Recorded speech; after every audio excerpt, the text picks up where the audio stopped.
할렐루야, 반갑습니다. 우리 옆에 있는 분들에게 믿음의 권면 또 격려 위로하겠습니다. 잘 나오셨습니다. 탁월한 선택이신 줄로 믿습니다. 네, 잘하셨습니다. 오늘도 이 자리에 말씀의 자리에 나온 여러분 환영하고 축복합니다. 오늘도 주시는 말씀으로 우리의 신앙이 더 견고해지고 하나님을 바라보는 귀한 계기가 되시기를 축복합니다. 하나님의 위로의 방법이라는 제목을 가지고 하나님 말씀 증거하겠습니다. 한 주간 힘들고 피곤하시죠? 네, 어려움이 많으셨죠? 네. 오늘도 말씀의 자리에 잘 나오셨습니다. 이렇게 설교할 때 반응을 해주시는 김은수 장님 오셔서 반갑습니다. 네. 그동안 심심했어요. 네. 잘 오셨습니다. 한 주간 동안 힘들고 어려우셨는데 어떻게 이기셨어요? 어떻게 이겨나가셨습니까? 그냥 그럭저럭 살으셨습니까? 네. 제가 살아보니까 성도의 삶 속에 고난과 역경, 환난은 불가피하다고 말씀드렸습니다. 왜냐하면 고난과 역경은 성도들을 연단하고 훈련하는데 하나님이 쓰시는 도구이고 방법이기 때문에 그렇습니다. 그러니까 불가피해요. 하나님은 고난과 환난을 통해서 성도들을 성장시키기를 원하십니다. 편하고 좋은 것을 통해 성장이 안 되고 고난과 환난이 있을 때 성장이 되는데, 왜냐하면 그때 하나님을 바라보게 되기 때문에 그렇습니다. 그러므로 고난과 역경을 믿음으로 잘 이기면, 믿음의 눈으로 잘 바라보면 큰 성장이 있습니다. 그러나 고난과 역경을 이기지 못하면 큰 시험에 들게 됩니다. 아무리 고난과 환난이 극심하다 하더라도 이 성도들이 중간에 무너지지 않고 포기하지 않고 끝까지 승리할 수 있었던 이유는 성도들의 능력이 탁월하기 때문이 아니라 고난과 환난보다도 더 큰 하나님의 위로와 격려가 있기 때문이에요.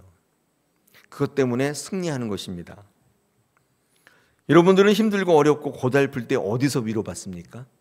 그럴 때 많잖아요. 한 주간 동안 살면서 정말 이럴 수가 있나, 배신감 있고 상실감 있고 패배감이 있을 때, 사람들한테 뒤통수 맞고 되는 일 하나도 없고 앞이 캄캄할 때, 여러분 이럴 때 어떻게 하세요? 위로 받으셔야 되잖아요. 위로. 그래야 견딜 수 있거든요. 어디서 위로 받습니까? 여러분 하나님으로부터 위로를 경험하신 적 있나요? 하늘에서 쏟아 부어주시는 위로가 있으신가요? 여러분 오늘 본문의 시작은요, 사도 바울이 사역할 때 어려움이 굉장히 많았던 것 같습니다. 이제 드디어 고린도 지역에 들어왔는데, 여러분 고린도 하면 끝내주는 지역이거든요. 우상과 거짓 교사들과 교회의 분열과 투쟁, 이런 것들이 굉장히 많은 지역이었기 때문에 너무나 어려웠습니다. 뿐만 아니라 이 고린도에서 이 사도 바울이 사역을 하는데 어디 전할 데가 없으니까 오늘 성경 보니까 회당에서 전했다. 유대인들에게, 헬라인들에게 복음을 증거했는데, 여러분 이 설교 사역이, 말씀을 전하는 사역이 어떻습니까? 잘 됐습니까? 잘 되지 않았습니다. 매일 대적했다. 6절에 보니까 매일 대적하고 그랬어요. 그러니까 사도 바울이 복음을 전할 때 여러분처럼 이렇게 귀 기울여 듣는 게 아니라 다 대적하고, 회당에서 전했으니까 오죽했겠어요. 회당이라는 게 뭐죠? 유대교를 가르치는 유대교 회당이잖아요. 거기 가서 유대인들에게, 헬라인들에게 말씀을 증거했다고 되어 있습니다. 우리 4절에 보니까 안식일마다 거기 가서 헬라인과 유대인을 권면했는데 잘 안 됐어요. 매일 비방하고.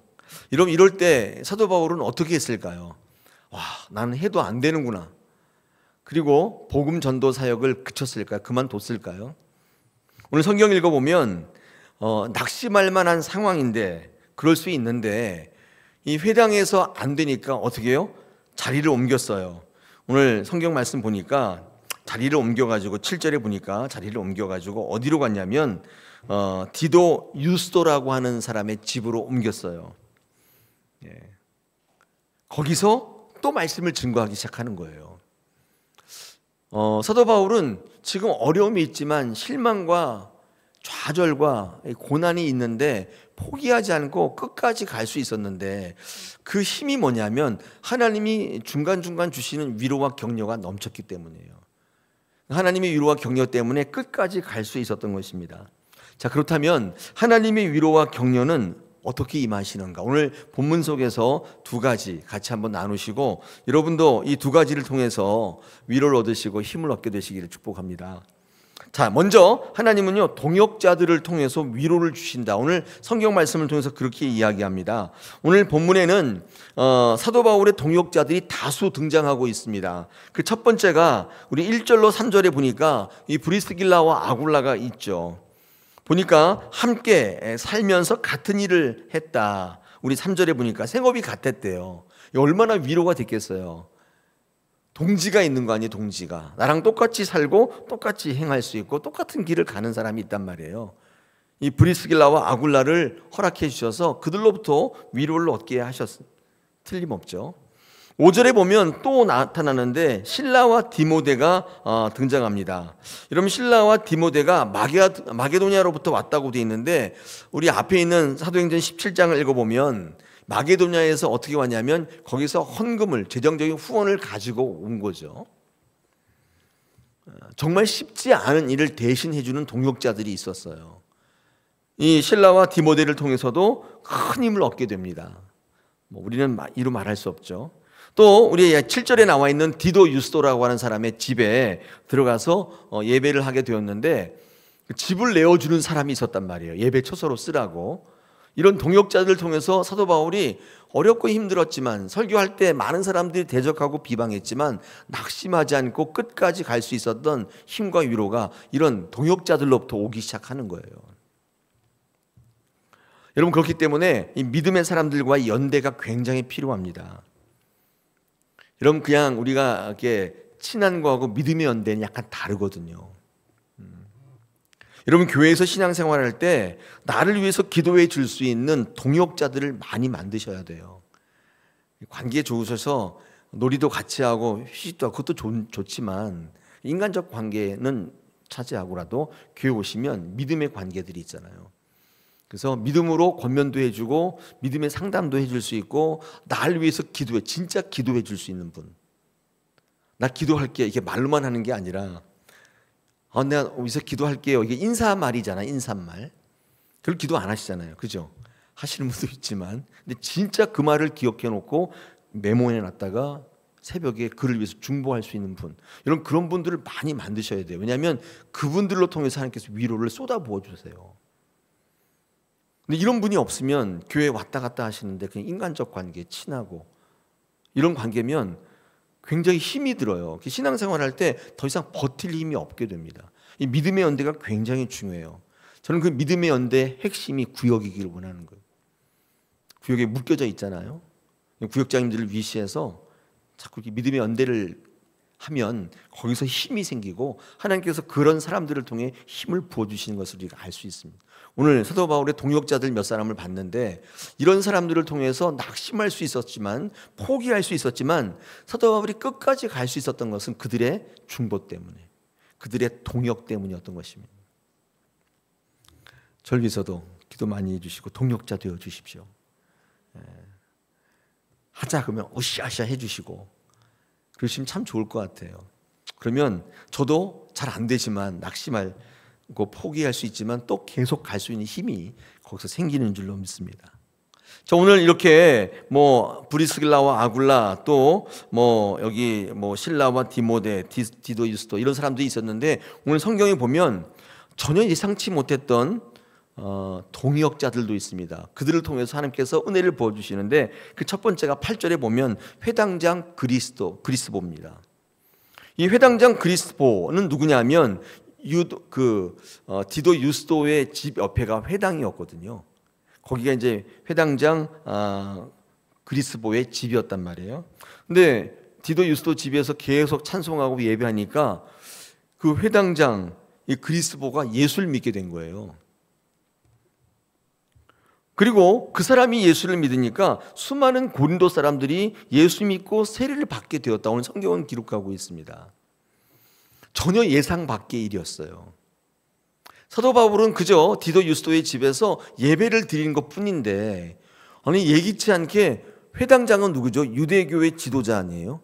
아니 그 사람이 갑자기 예수 믿고 전 가족이 세례를 받게 되더라는 거예요. 이게 끝내주는 일이 있었잖아요. 그 사람들이 많은 사람들에게 영향력을 끼쳐가지고 수많은 그리스도인 고린도 사람들이 예수를 믿게 되는 그 세례를 받게 되는 그런 엄청난 일이 있었습니다. 여러분, 이 일이 사도 바울이 얼마나 큰 위로와 힘이 되었을까요? 그런 의미에서 회당장 그리스보는 예기치 못한 큰 동역자였던 거예요. 내가 이렇게 만든 건 아닌데 하나님께서 예기치 못한 은혜로 위로를 주시기 시작하더라는 거예요. 회당장 그리스보, 큰 동역자죠. 내가 예상치 못했던. 여러분, 우리가 살다 보면 이런 일이 굉장히 많습니다. 저 사람이 나의 동역자가 될 거라고 생각은 못했는데, 전혀 기대하지 않았는데 어떨 때 그분이 큰 힘이 되는 분들이 있어요. 여러분, 우리도 하나님 사역에 이런 회당장 그리스보 같은 동역자가 되시면 어떨까요? 저는 이 설교 준비하면서 제 스스로 결단한 부분이 있습니다. 저도 여러분 교회 다사랑교회에 속해 있잖아요. 저도 우리 동남 시찰, 서울 서남 노회 이게 속해 있거든요. 거기에 제가 또 맡은 역할도 있고 있습니다. 그런데 그 일들은 목사님들이 다 기피해요. 왜냐하면 자신의 목회도 힘든데 또 다른 일을 시키니까 여력이 없단 말이에요. 모두를 다 기피하고 그런데 그 중에서도 책임을 맡고 헌신하는 목사님들이 계십니다. 제가 해봐서 아는데 굉장히 힘듭니다. 정신이 없어요. 그런데 제가 이렇게 뭘 부탁하면 거절하시는 목사님들이 굉장히 많아요. 목사님 이거 좀 해주십시오. 다 안 된대요. 못하겠대. 그리고 오지도 않고 연락도 없어요. 얼마나 힘든지 몰라요. 그런데 어떤 분은요, 예기치 않은 분이 모셔가지고 아유, 김 목사님 이거 제가 할게요. 이런 분이 계시거든요. 제가 오늘 설교를 준비하면서 나도 그 누군가에게 그런 위로와 힘을 주는 목사가 되어야겠다. 그렇게 한번 결단해 본 적이 있어요. 누가 시키시면 거절하지 않고 제가 할게요. 목사님. 그분에게 얼마나 제가 힘이 되겠어요. 그분이 혹시 저 아니었으면 포기하고 그만뒀을 텐데 저 때문에 또 그 일을 계속 이어갈 수도 있잖아요. 하나님은 그 동역자를 통해서 힘을 주시고 위로를 주세요. 오늘 성경 말씀에 사도 바울이 끝까지 갈 수 있었던 가장 큰 첫 번째 위로와 힘은 동역자들로부터 오고 있다. 여러분, 놓치시면 안 됩니다. 오늘 성경 읽어보면 회당장 그리스보 외에도 예기치 못한 또 한 명의 특별한 동역자가 등장하는데 12절 보십시오. 12절에 보면 총독 갈리오입니다. 이 총독 갈리오라는 사람이 등장하는데 여러분, 이 사람은 적극적인 후원자, 동역자는 아니었죠. 그런데 하나님께서 사도 바울을 돕도록 역사하신, 보내주신 인물임에 틀림이 없습니다. 많은 유대인들이 바울이 율법을 어기면서까지 예수를 믿으라고 전도한다고 고발했어요. 이 총독 갈리오에게 고발했습니다. 근데 이 유대인의 고발을 받고 이 갈리오가 바울을 괴롭게 하고 옥에 갇고 때리고 그런 게 아니라 상황을 옳게 분별하면서 판결해요. 우리 14절 15절에 보시면 뭐라고 되어 있냐면 이렇게 되어 있습니다. 중반절에 만일 이것이 부정한 일이나 불량한 행동이었다면 내가 너희의 고발을 들어주는 게 맞지만은, 그러나 만일 15절 문제가 언어와 명칭과 너희 법에 관한 것이라면 너희 스스로 처리하라. 그리고 그들을 법정에서 내쫓았다는 거예요. 여러분, 이게 바울을 도와준 거잖아요. 바울이 그때 또 이 갈리오에게 잡혀가지고 옥에 가둬서 또 신문하고 매 때리고 그랬으면은 얼마나 힘들었겠어요. 근데 하나님께서 이 총독 갈리오의 마음을 주장하셔서 올바른 판결, 올바른 상황을 볼 수 있는 눈을 열어주셨어요. 저는 갈리오도 일종의 동역자라고 생각하는데 이 사람은 내가 의도했던 동역자는 아닌데 하나님께서 그 상황 속에서 이 사람을 통해 힘을 주시는 거예요. 하나님이 총독 갈리오를 사용하고 계시는 거죠. 바울에게는 예기치 않은 큰 도움의 손길이 되었으면 분명합니다. 여러분, 이것 때문에 사도 바울은 위로를 얻게 돼요. 힘을 얻게 되는 것입니다. 회당장 그리스보와 같이, 총독 갈리오 같이 우리는 전혀 예상하지 못했던 하나님의 준비하심과 은혜를 통해서 힘을 얻게 됩니다. 이런 분들이 여러분의 주변에 많아지시길 축복합니다. 누가 가장 순이냐면 우리 성도들이에요. 믿음의 연대를 이룰 때 그들이 인간적인 친함도 중요하지만은 이런 더 달려갈 힘을 주는 믿음의 동역자들로 서게 되는 것입니다. 저는 그런 귀한 관계가 우리 교회에 많아지기를 축복합니다. 전혀 예상치 못했던, 전혀 그럴 것 같지 않았던 사람으로부터의 도움, 지지, 동의, 아멘, 우리의 기대와 상상을 뛰어넘는, 하나님은 이런 방법으로 하나님이 우리와 늘 함께 계신다고 말씀하시면서 우리를 위로하시고 격려하시면, 여러분 10절 보십시오. 10절, 내가 너와 함께 있음에 어떤 사람도 너를 대적하여 해롭게 할 자가 없을 것이니 이는 이 성중에 내 백성이 많음이라 하시더라. 하나님께서 이렇게 환상 중에 말씀하신 거예요. 여러분, 이거만큼 하나님께서 주시는 힘이 어디 있을까요? 이 음성을 들었을 때 사도 바울은 포기하고 낙심하는 자세 벌떡 일어난 거죠. 계속 달려갈 수 있었던 것입니다. 내가 항상 너희와 함께 하신다고 말씀해요. 이게 뭐죠? 임마누엘. 이 임마누엘의 위로가 어쩌면 우리의 삶과 신앙의 가장 큰 힘이요 능력이며 위로임을 다시 한번 성경은 우리에게 강조하고 있어요. 이 성중에 내 편이 많다고 하시는 거예요. 너는 혼자가 아니래요. 내가 매일 네가 알지 못하는 지원군들을 지금 준비하고 있다. 바울아, 낙심하지 마라. 그들이 너를 대적한다고, 너의 설교를 듣지 않는다고, 내 목회를 따르지 않는다고 낙심하면 안 된다. 너는 결코 혼자가 아니다. 내가 많은 지원군을 준비하고 있다. 매일 박해받고 매일 쫓기는, 그렇게 살아가는 사도 바울에게 정말 큰 위로가 되었을 거예요. 여러분, 그래서 여러분 주변에 있는 구역 식구들 한 분 한 분을 소중히 여기셔야 돼요. 그들로부터 하나님께서 큰 위로를 준비하고 계신다는 것입니다. 여러분, 다사랑교회 이렇게 성도로 묶였다는 것은 진짜 보통 일이 아닌 거예요. 동역자를 많이 만드시기를 축복합니다. 그래서 그들로부터 위로를 얻으시고 힘을 얻게 되어서 끝까지 달려가실 수 있게 되기를 바랍니다. 자, 두 번째 있습니다. 두 번째 게 하나님께서 우리를 어떻게 위로하시는가? 환상과 말씀을 통해 위로하신다. 오늘 성경 본문에 드러나 있는데 이 환상과 말씀을 통해서 하나님 우리를 위로하시는데요. 우리 9절 보십시오. 9절에 뭐라고 되어 있냐면 앞에 밤에 주께서 환상 가운데 바울에게 말씀하셨다. 두려워하지 말라, 잠잠하지 말고 말하라. 내가 너와 함께 있으며 아무 사람도 너를 대적하여 해할 자가 없을 것이다. 이 성중에 내 백성이 많다. 환상 중에 말씀하셨다는 거예요. 근데 되게 재밌는 거는 환상을 통해 보여주시는 게 아니라 들려주시잖아요. 저도 꿈을 가끔 꾸는데 꿈꾸면요 모습은 기억이 안 나는데 말은 기억이 날 때가 있어요. 그렇지 않아요? 여러분, 그런 경험 없어요? 모습은 뚜렷지가 않은데 그 음성이 기억이 날 때가 있단 말이죠. 하나님께서 환상을 통해 말씀하신다. 굉장히 특이한 표현인데 제가 헬라어를 통해 공부해 봤더니 이렇게 그 주석이 달려 있는데 왜 그러신가? 하나님은 환상을 통해 모습을 보여주시지 않고 음성을 들려주시는 이유는 그 모습을 통해 주님의 헛된 이미지를 갖지 않게 하시려고 그런다. 뭐 이런 주석들이 있더라고요. 그 듣는 거는 들려지지만 보는 것은 해석이 있잖아요. 해석이 이렇게 다르게 하니까. 고난과 환난 가운데 있을 때 여러분 주의 음성을 듣게 하시는데 환난은 이 환상을 통해서 주의 음성을 듣게 하신다. 큰 위로와 힘이 되더라는 것입니다. 자, 그런데 중요한 게 뭐냐면 그것이 주의 음성인지 아니면 우리를 유혹하는 사단의 음성인지 분별할 수 있어야 되겠죠. 이게 되게 중요해요. 들었는데 이게 하나님의 음성인지 사탄의 음성인지 구별이 안 될 때가 있잖아요. 그래서 꿈과 환상을 통해 뭔가 계시를 받을 때는 이게 굉장히 중요해요. 이걸 알기 때문에 사람들이 이거 원하기 때문에 이렇게 들어와서 사탄이 여러분을 유혹할 때가 참 많아요. 하나님이 아닌 거예요. 자, 그렇다면 사도 바울은 어떻게 이것을 분별했을까? 오늘 본문에 힌트가 나와 있습니다. 5절 보십시오. 5절에 보면 뭐라고 되어 있냐면 사도 바울은 하나님의 말씀에 붙들려 있었다고 말합니다. 11절을 보시면 1년 6개월 동안 고린도 지역에 머물면서 하나님의 말씀을 가르쳤다고 되어 있습니다.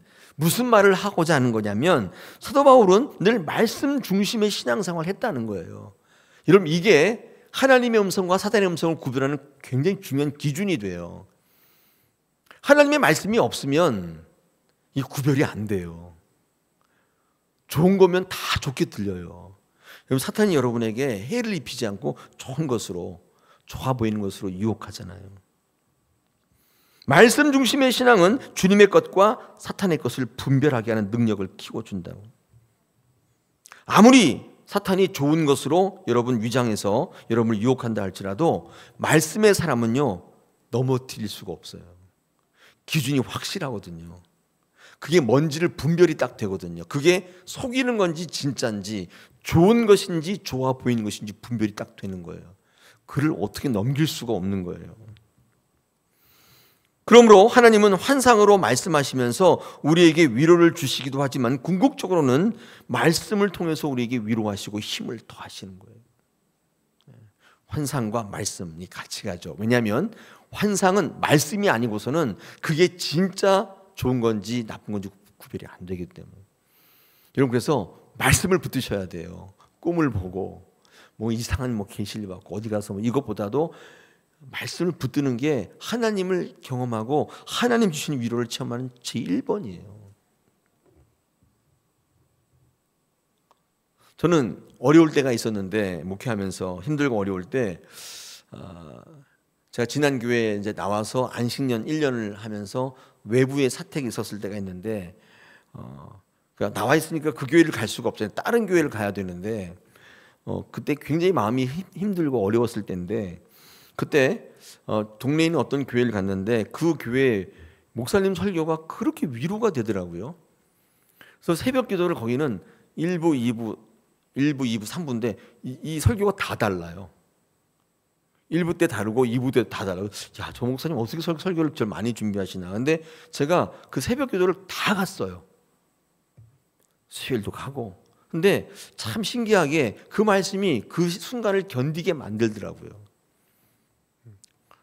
제가 그리고 나서 다사랑교회가 이제 결정이 돼서 일로 오는데, 그 목사님이 제가 이제 마지막에 그 예배를 드리면서 제가 다음부터는 이제 교회 못 나오게 되었습니다, 이렇게 얘기하니까 그 목사님이 딱 보시더니, 목사님이시죠? 딱 그러시더라고요.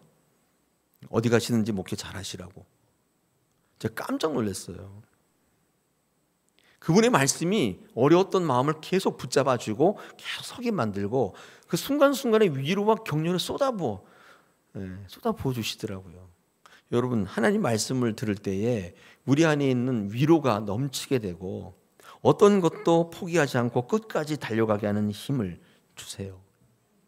여러분, 사실 이거보다 더 큰 게 없단 말이에요. 우리가 낙심과 좌절에 빠져 있을 때 우리에게 말씀으로, 환상으로 보여주세요.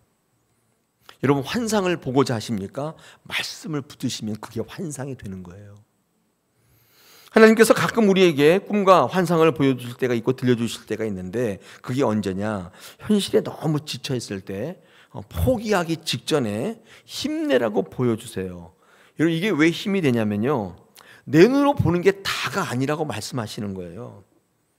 하나님의 눈으로 보라고 메시지를 주시는 거예요. 그래서 환상을 보여주시는 거예요. 여러분, 우리가 지친다는 의미가 뭔지 아세요? 이거는 우리가 인간적인 눈으로 보고 있다는 뜻입니다. 이게 지친다는 뜻이에요. 다른 말로 바꿔보면. 성령 충만이라는 의미는 뭐냐면 하나님의 눈으로 보고 있다는 뜻입니다.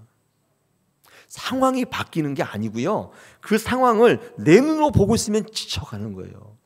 근데 성령의 눈으로 보고 있으면 힘이 나는 거예요. 상황이 어떻든지 관계없습니다. 그러므로 지친다는 의미는 하나님의 눈으로 보고 있다가 서서히 나의 시각으로 바뀌고 있다는 뜻이에요. 무슨 이유 때문인지는 알 수 없으나 하나님의 눈에서 내 시각으로 바뀌는 거예요. 여러분, 이걸 우리가 경계하셔야 돼요.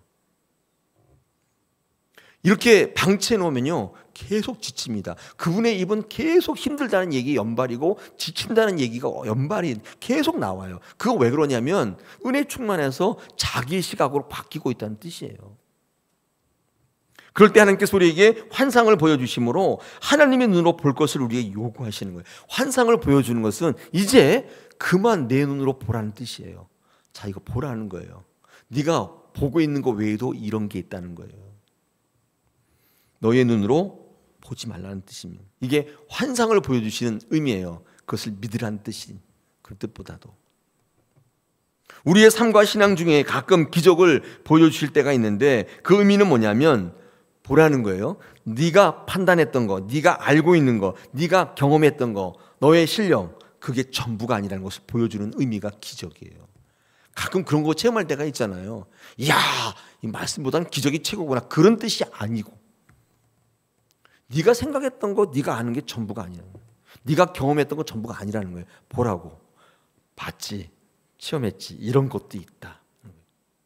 그래서 하나님을 바라보라는 뜻이 우리의 삶에 나타나는 기적과 이적과 신비의 의미. 여러분, 우리의 시각은 항상 경험을 의존하게 됩니다. 해본 것이라면 자신감이 생기지만 전혀 생소한 거라면 두려워지는 거죠. 여러분, 이럴 때 환상을 보여주시는 거예요. 하나님의 시각으로 보면 두려움이 없어져요. 그때 환상을 보여주시는 거예요. 제가 목회하다 보니까 경험을 의지하는 신앙이 의외로 굉장히 많습니다. 말씀을 의지하는 게 아니라 경험을 의지하는 분들이 굉장히 많아요. 이런 거예요. 한번 경험해 봤다는 거예요. 그래서 나는 안다는 거예요. 자기 경험에 매여 있는 거예요. 더욱이 실패의 경험이 있는 분들은 매일 안 된다고 얘기해요. 그래서 우리는요, 내 승리가 아니라 예수의 이름으로 승리해 보셔야 해요. 내가 아니라 나는 안 된다고 했는데 예수의 이름으로 선포될 때 승리를 한번 해보셔야 돼요. 그래야 자기 경험이 다가 아니라는 사실을 알게 돼요. 조금씩 알게 돼요. 이게 누적이 되면 절대로 안 된다는 말 하지 않습니다. 기대가 생기는 거예요. 여러분, 신앙생활 오래 할수록 기도하지 않은 분들이 많잖아요. 왜인 줄 아세요? 경험 때문이에요. 경험해 봤다는 거예요. 기도해도 안 된다는 거예요. 그것 때문에 안 하는 거예요. 여러분, 그렇죠. 예배 하라고 계속 외치고 있는데 예배 안 하시는 분들은 예배해 봤다는 거예요. 아무 일도 없다는 거예요. 안 하는 거예요. 이런 목회의 위기, 지난번에 목회의 위기가 언제 오냐면 기도가 사라질 때 온다고 합니다. 여러분, 기도가 왜 목사들 가운데 사라지냐면 이유가 뭔지 아세요? 경험이 많아지기 때문입니다. 목회의 경륜이 쌓이면 경험이 많잖아요. 경험이 많아지잖아요. 그래서 상황만 딱 봐도 무슨 문제인지를 알아요. 노련한 목사님들은 다 알아요. 이미 똑같은 거 경험해 봤다는 거예요. 얼굴만 봐도 무슨 얘기를 할 줄 알고 들어오는 자세만 딱 봐도 무슨 문제를 갖고 왔는지 다 안다는 거예요. 기도하지 않게 돼요. 경험 때문에. 여러분, 이때 이것은 능력이 아니라, 경험이 많은 것은 능력이 아니라 위기가 되는 거예요. 항상 하나님께 물어야 돼요. 이 자세를 계속 견지해야 돼요. 근데 쉽지 않다고요. 교회 안에 기도하시는 분보다도 경험을 얘기하는 분이 많은데 제 눈엔 그게 보이거든요. 아, 저분은 기도하시는 분은 아니시구나. 아무리 그럴듯한 얘기하고 아무리 뭐 얘기를 하더라도 경험으로 가시게 되면 한계가 있는 거예요. 여러분, 다윗은 늘 하나님께 묻는 신앙의 자세를 가졌습니다. 꼭 어린아이 같아요. 매일 물어요. 이거 어떻게 하면 되죠? 계속 물어요. 여러분, 그런 자세를 가질 때 하나님께서 그와 함께 동행하시고, 여러분, 그가 묻는 모든 것들에 넘치도록 부어주신 하나님을 우리는 성경에서 만날 수 있습니다. 사도 바울이 영적으로 육적으로 지쳐있을 때 하나님은 바울에게 환상을 보여주시고 말씀을 부어주세요. 사도 바울이 그의 선교하는 가운데 제일로 사역하기 힘들었던 고린도 지역에 1년 6개월 동안 계속 오랫동안 머물 수 있게 했던 것은 바로 이 바울에게 부어줬던 환상과 말씀, 그 위로와 격려가 넘쳤기 때문이에요. 여러분, 오늘 이 자리도 여러분에게 말씀을 선포하는 자리고, 저는 모르겠습니다. 여러분의 힘든 거를 다 이해할 수 없기 때문에 여러분의 심정을 공감하거나 위로할 수 없을지 몰라요. 저의 한계겠죠. 그런데 저는 확실히 하는 게 하나 있습니다. 여러분의 그 깊은 심저에 있는 고통과 아픔이 있죠. 고칠 수 없는 것들, 하나님의 말씀 외에는 치료가 안 됩니다. 꼭 기억하셔야 돼요. 다른 데 기웃거리고 해봐야, 현자를 만나고 해봐야 그때예요. 여러분의 그 상처를 만져주고 회복시키시고 치료하시는 분은 오직 예수, 오직 말씀이에요. 이게 성경의 큰 줄거리예요. 이거를 놓치시면 우리는 정말 불행한 신앙을 하게 되는 것입니다. 사랑하는 여러분, 그래서 오늘도 날마다 하나님 말씀 들으시고 그 말씀 붙잡으시고 그 말씀의 위로가 넘칠 수 있도록 여러분의 모든 집중력을 거기에 집중하셔야 돼요. 하나님께서 여러분과 늘 동행하시겠다. 너희는 혼자가 아니다. 내가 네 주변에 나의 지원군들을 지금 많이 마련하고 있다. 이 말씀을 들을 때 힘내시길 축복합니다. 우리 다사랑교회 하나님께서 믿음의 동역자들을 세우시고 이 교회를 어떻게 하나님께서 만드실 것을 기대하면서 우리 구역에서 또 많은 믿음의 동역자들과 함께 연대하시면 우리가 상상할 수 없었던 총독 갈리오, 회당장 그리스보 이런 사람들이 등장하기 시작해요. 여러분을 세워주고 여러분을 채워주고 여러분에게 은혜를 주고 위로와 격려를 그들이 주기 시작하는 거예요. 깜짝 놀랍니다. 예상하지 못했던 은혜가 임할 줄로 믿습니다. 오늘도 이 믿음으로 승리하시기를 축복합니다. 우리